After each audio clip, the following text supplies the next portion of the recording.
Sederolun tindakan Satuan Polisi Pamong Praja Satpol PP Kota Lok Sumawe yang melakukan penertiban pedagang kaki lima Rabu siang mendapat perlawanan. Petugas dilempari batu oleh ibu-ibu pemilik lapak.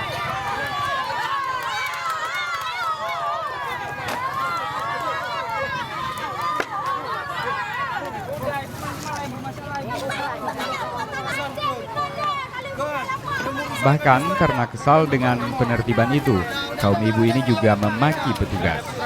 Penertiban ini sendiri dilakukan karena keberadaan lapak pedagang telah mengganggu badan jalan menuju pasar sayur Kota Lok Sumawe.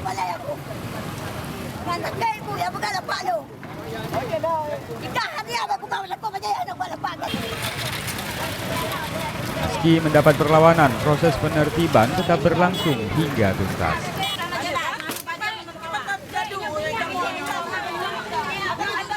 Kita melakukan penertiban para pedagang liar yang menggunakan bahu jalan dan badan jalan.